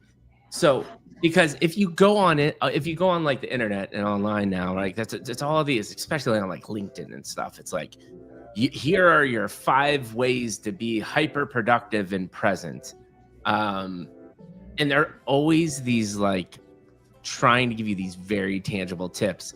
Never take a meeting. Only concentrate on 2 things a day, blah, blah, blah, blah, blah. But I think to your point, man, all of that at the crux of what all of that is just intentionality. Mm-hmm. And you have to be, I think it's presence and intentionality. You combine those 2, you're going to be doing okay. Yeah. I was going to say trust. There's trust that you have and you place with certain people in your business. Mm-hmm. Like with AI and this editing tool, you're placing trust of the editing to this tool. Yes. And that gives you a multiplier on force. Humans create tools multiply force. Force means more output, which means we can build bigger, we can build better, we can build faster. That's what we do, man. That's why we have these. But like my delegation's a little bit different. There's only 2 people in the world that have access to my calendar, my wife and Gregorford, old Scar. Because in business, I sat down with them, I carved out certain hours and I said, hey man, my wife has access to this calendar. You have access to see it, and if there's any time available on this calendar within this time range, book it. You don't even have to ask for my permission. Yep. So you give people the ability to operate and do what they do without inhibiting them. Yes. But you also give them the framework to operate in, and it's that sort of intentionality that gives you the freedom. And anytime I get a KOL or anybody, I'm just like, and here's Greg, he's our CMO. Yeah. You know, like, because that's not my role. I'm Right. building, I'm product, I'm doing this thing, and sometimes to a fault, like I didn't send you that thing that I should have, which was like the intro and the fun fact, and we had to do it in a free screen. It's fine, little insider baseball, but it's all with the effort that, like, in whatever I'm ascribing to do in this moment, I am putting 100% of my focus in it, whether that is picking up and playing with my kid, laying down and eating popcorn and watching a movie with my wife, or being on a podcast with you. Like, where you place your focus is where you're going to see the growth. Yes. And so if you're sowing the seeds of your attention into discomfort and distractions, don't be surprised when chaos blossoms. Yeah. Beautiful. Love the insight, man.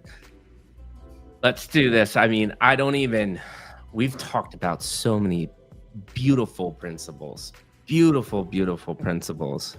Unless there is something in the media advertising world, kind of this center chunk of your life, one or two things that you really want to cover, great. You can always do a part 2, man. It's fine.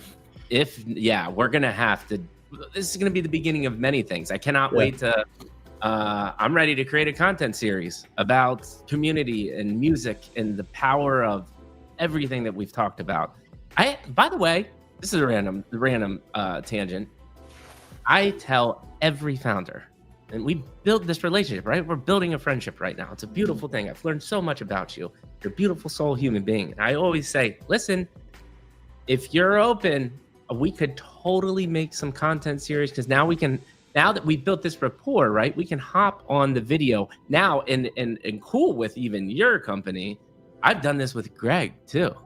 Yeah. So now we have like this cohort of 3 people that understand each other, that get that vibe. We could quickly get on and do some interesting content, even 100%. Once a month. Yeah. No one takes me up on this offer. I had a recording studio in the city. I would go to open mics and I would tell them, I will record you for free so you can like apply to Factor and get a grant, get funding, start your career. No one. And I built a beautiful studio, and like, it's nuts. Why is that? That is the real question. I don't understand, man. I think I don't get it. I literally do not have an answer for this. My answer would be, and I'll just always put words in the air, I don't think people are intentional. They probably think that there's always going to be another day, there's always tomorrow. Or they don't need it at that moment. It may not be the right time, but there's a multitude, or a plethora. It's a lovely word. So I'll give you 2 things from the middle of life, just so you can have. I dropped out of college. By my last year at LSU, I decided I wanted to do cheerleading, because there was a shift that happened. Band in high school and middle school, not cool. Riding with your instrument on the bus, not cool. Marching LSU halftime shows and saluting the 4 corners of the stadium. Now you're a part of the athletics program. You're hanging out with the Golden Girls and the cheerleaders. You're going on Super Bowl trips. I find myself in a hot tub with the LSU cheer team in Florida. Those are the days, huh? They're fun. My days are much better now. My wife is smoking, which is why I'm going to give you this insight. I decided that I didn't want to be in the wool suit anymore and the Louisiana heat, and that I was going to become a male cheerleader, because they had convinced me. And so I ended up auditioning and making the LSU cheer team. And then at that time, like my 3rd year of college, they suspended me academic probation because I had just let my grades slip. Essentially, everything I went to do at LSU, I had done by my 2nd year. I had marched in Tiger Band. I'd been a part of the basketball band. I'd gone to Ireland. I'd done all the things. And I wasn't interested in all the other subjects because I was going to school for music. So anything that wasn't music related, I just put to the wayside. I was working 18 hours. I was doing these extracurriculars. I was in 4 ensembles, like orchestra, wind ensemble, Tiger Band, Bengal Brass simultaneously, and like just trying to manage it all. And then I had a bad car accident, and that made it really difficult to actually juggle everything physically. So with all that being said, I ended up starting a trio, moving down to New Orleans. Well, I worked in a plant to try and pay off some of the student debt. And then I ended up just like finding out that money didn't make me happy. Wow, I totally forgot about this. Holy shit. See? I was in Iowa. I had a girlfriend of 4 years. Realized that money didn't make me happy. We were eating Wagyu steak every night because we were working like six tens or something crazy. Overtime, 19 an hour, $100 a day at 19 years old. Right. And so literally there's like a steak shop. The only thing we could spend our money on in the middle of this like town was like Wagyu beef, apparently. And we just like blew all of our money on an Xbox and steak. Yeah. And we were just working just to eat and live. And I put nothing away because I'm terrible. My wife is fantastic. Yeah. And I find myself in New Orleans. I start a trio. I sell everything. Basically, I have just like a small car. There's multiple points in my life where I just sell everything, by the way. It's sort of a habit. But I start a trio, and I move in with my mom. She's in this duplex. Her and the guy, the Mohawk man, had split up at this time, and this is where things get squirrely in that relationship. But I find myself meeting a guy by the name of Josh Weinstein, who worked for iPop, was starting this model production agency. And so he flies me out to Puerto Rico to work sales for an event, as to which 19-year-old Nick outsells all of his reps by like $6,000 or something. He flies me to Arizona, kind of talks with me about coming into the company. And like, I was raised to be a gopher. My dad worked construction. So my job was to know what tool he needed before he had to ask for it. Like, so that skill applied into my first entrepreneurial mentorship. Actually, it's my second. The first one I didn't even get to, but this experience was integral. That skill of being a gopher led me into brand design, logo design, building websites, basically access to capital through his pocketbook, but him trusting me to do these things. Like, why would we go hire an external agency? If Nick says he can do it, he can do it. Building the graphics, doing the Facebook ads, building email marketing, sequences, data abstraction and segmentation, Facebook ads. And basically every weekend for about 3.5 years there, we would throw a door at a map and be able to travel anywhere in the world based on just Facebook ads alone. In 2015, we had Facebook calling us up, asking us questions about the advertising platform, things it could be doing better. I found this little hacky thing, like psychology became really important at that time, which was like, did you know that the click-through rate on your ads are much better if you turn on Wi-Fi? Like, you only show the ads, you enable them while people are connected to Wi-Fi, because psychologically they're more likely to be in a place where they're seated, sitting down, maybe at home. They're not going to be in line at the DMV. So you actually get like the signups more frequently than otherwise. Right.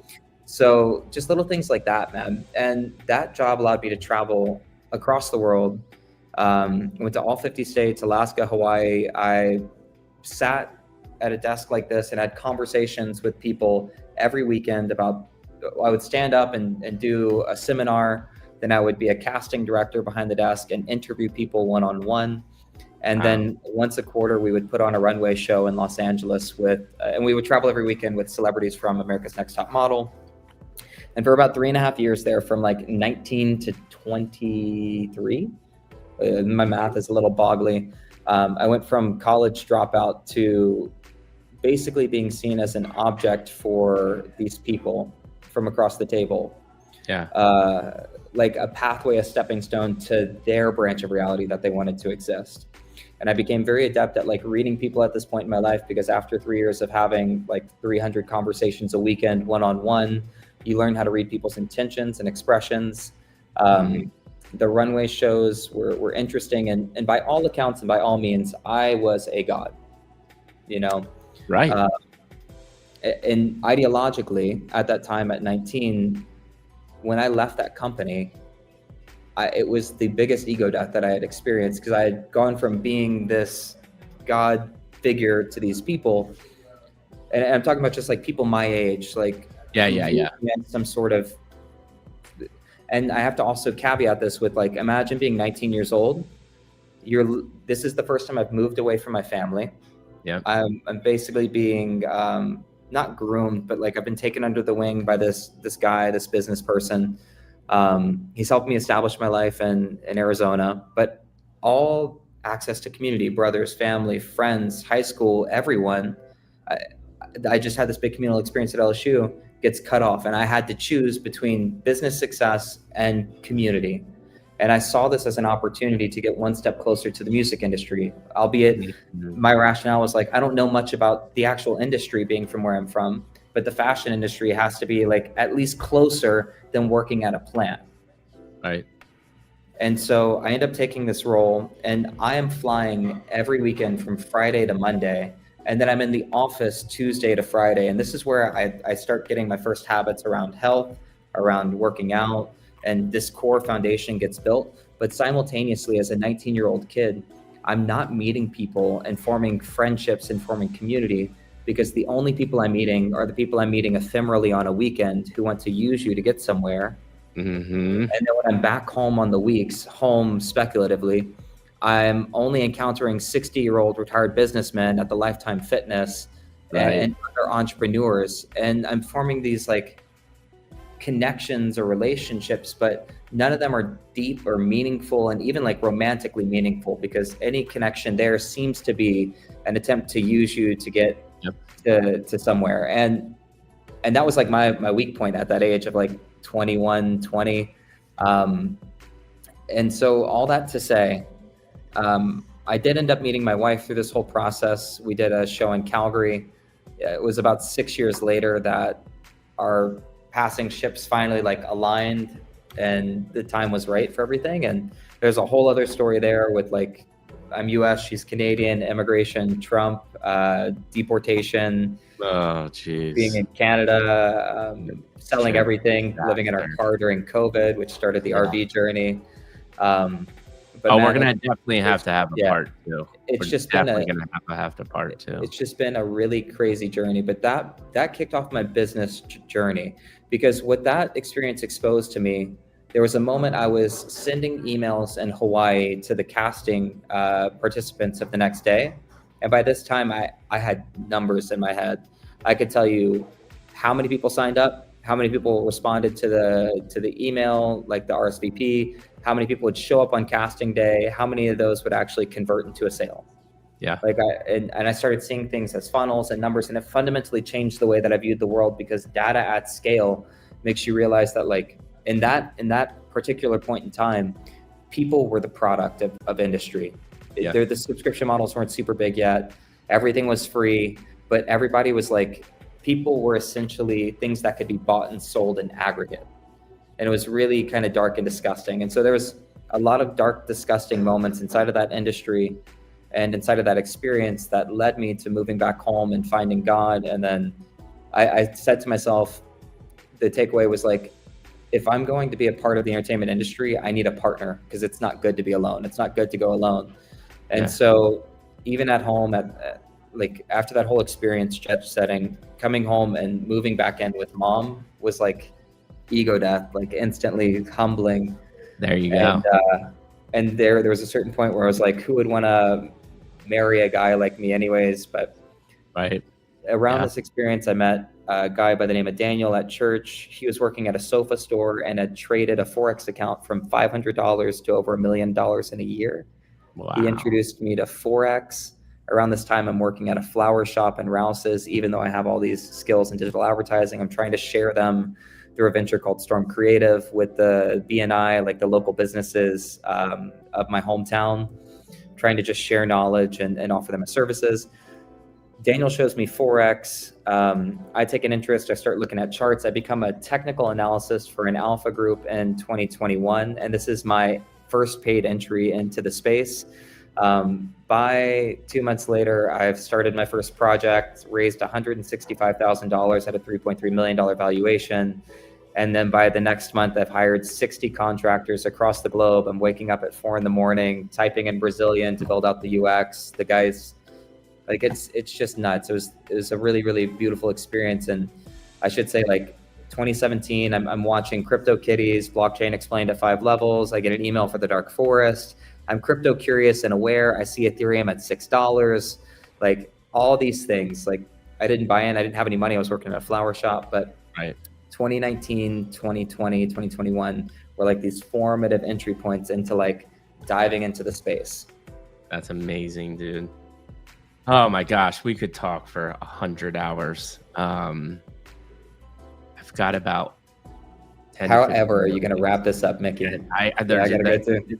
you're making my job easy and difficult at the same time. One thing that you said that I want to transition, and we will talk about, Wave. You got to the point where you get this valuation, you're making money. You said you hire 60 contractors. This blitz right here, where you're starting this Web3 entrepreneurship journey. Number one lesson learned. What would you do different, or what did you learn, and what do you think about applying to what you're doing now today? Oh, 100%.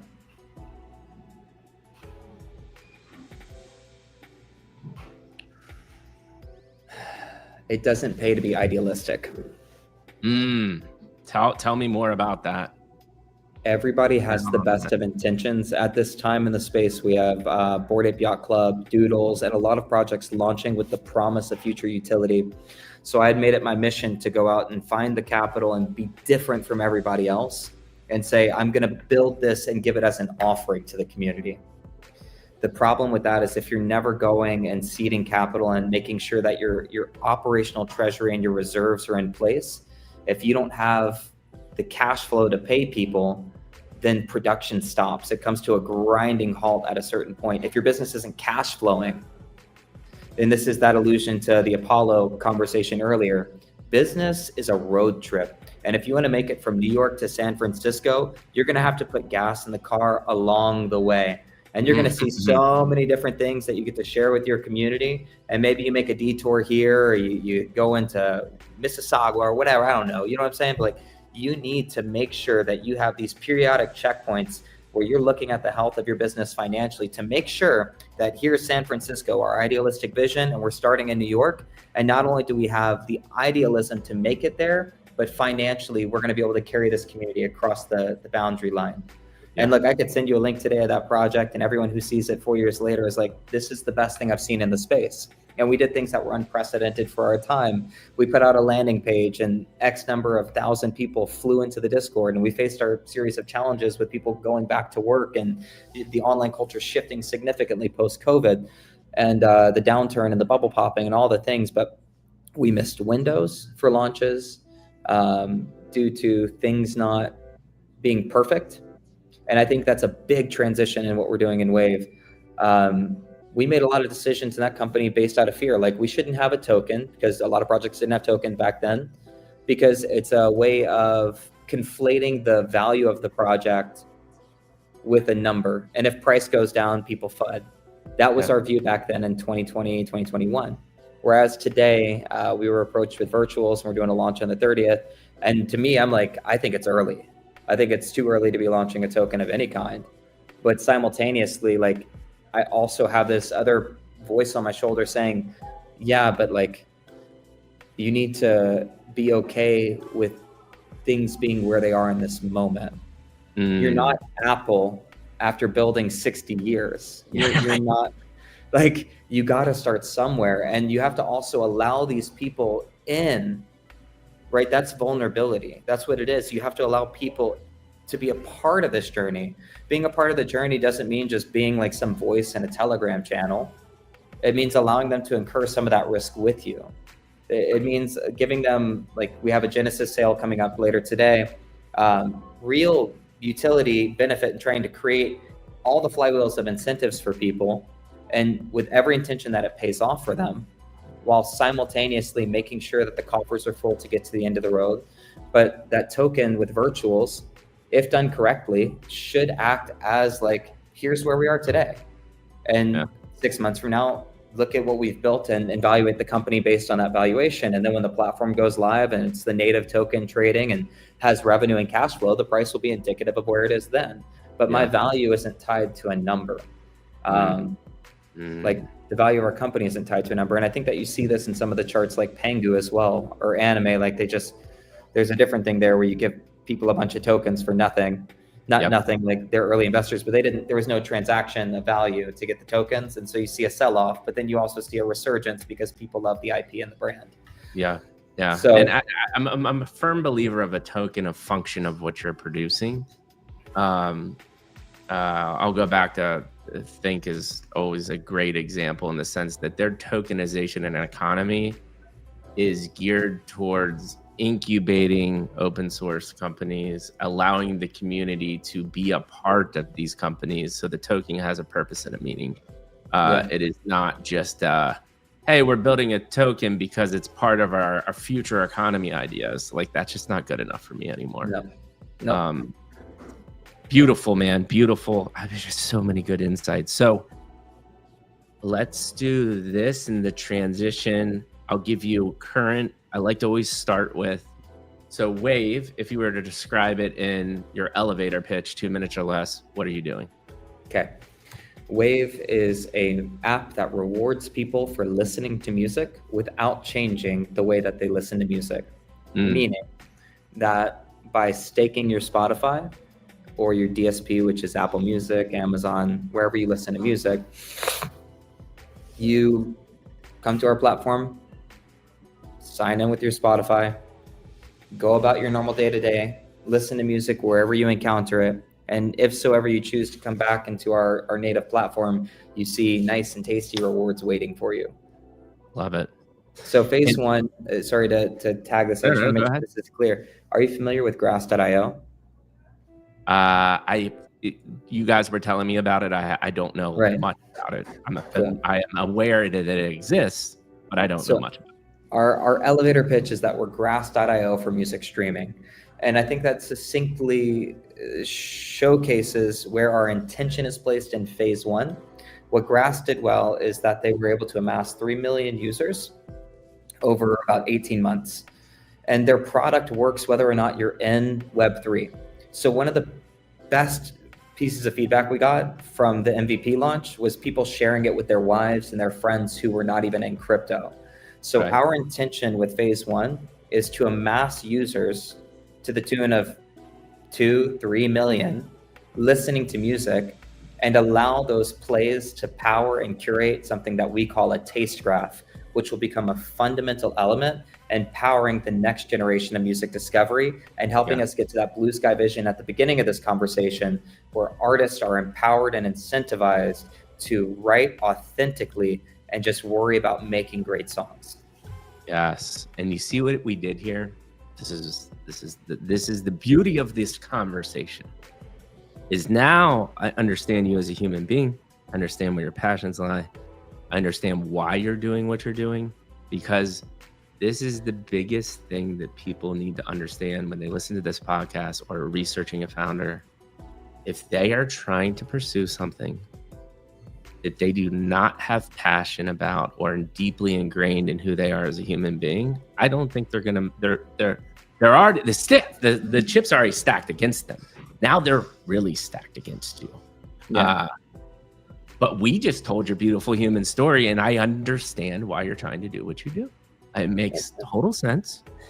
And this is the thing that you all want to be hearing from a founder or a company that you're thinking about believing in or spending money towards. So makes sense. Question here, though. What is your monetization model then? Perfect. So initially, we started out looking to raise from an accelerator, and we've been invited to a couple of private accelerators since we decided not to go that route. Yeah. The initial monetization strategy has shifted literally in the past month. Wow. And that's sort of the go of it. Through this virtuals launch, like a revenue stream immediately available to us is the trading volume of the token, which could be upwards of $8,000 a day. It could be as low as $200 a day. Yeah. But that, like, things change when you add in these different flywheels. The blue sky vision, what we had of like a meritocratic music discovery platform where artists launch sound tokens, is the revenue model that we want to see in the world, where we're like taking trading fees and seeding into the artist's vault and songs and being a core contributor and speculator alongside them. And I'm just saying words, and I hope I didn't say anything that's incorrect there, because that future is a few stepping stones away. We have to clear a few milestones to get there. Yeah. And the immediate term to get there, instead of going to a VC or an accelerator and having grubby paws in the bucket. We want to stay decentralized and offer the same value that we'd offer to them to our community. So we have a Genesis license sale. The price starts out at $250 and will stair step increase every $5. As with every sale, it'll increase by 5. We're capping that at 1,000, and there will be more information up on the site. It's intended to stay open for as long as it takes for them to sell out. Interesting. It is the reverse idea of a Dutch auction, and it comes from an observation of what Gala Music did well with their founder nodes. We're not going to let these things print infinite money, but they do act as a points multiplier in the ecosystem, meaning that the 30% of airdrop community tokens, you'll have a higher allocation of that airdrop and reward. And there may be a sneaky little modal you can click at the bottom of the page. So I'll give your listeners the alpha first. There is plans on doing like a validator node to secure the network, and users who buy the Genesis license will actually receive a validator when the platform goes live to ensure that we're, there's a lot of things that it'll secure, but at the end of the day, it'll give users a way of like staking their wave and printing more wave for performing some useful function to the network. Does that make sense? Yeah, so like absolutely. We're baking in the incentives today, but that 2.7 million that it would raise by the end of its lifetime is more than we would have raised from private or a VC. And it allows us to make the proper decisions about how to operate the token efficiently, meaning that revenue can go back to buyback and burns. It can go into paying for the rewards from day one, instead of pulling from like a token. Like we could buy the token and then send that out as rewards, so that way it's not like dumping token price. We can make decisions from a better framing rather than from a scarcity mindset. We can exit Maslow's needs of hierarchy because the need for financial stability has been met. And that means that we can take this journey and not have to make poor decisions and bring parties in who may not have the same aligned incentives that our community and our vision has. So we're aligning shareholders who believe in the vision. I love it. And unfortunately, I do have to start winding it down. But I do have a follow-up question for this. Cool. Which is, what do the next 3 to 6 months look like? And what excites you most about what you're doing?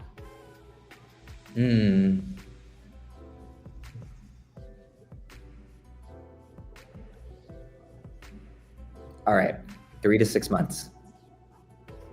Concrete. We currently have an MVP out that has battle tested the referral network and the point system. So that's been stress tested at scale. We can scale to 1 million users tomorrow. The next step is to layer in the Spotify access. Spotify gives us 20 seats, and it takes 6 weeks for them to approve the application.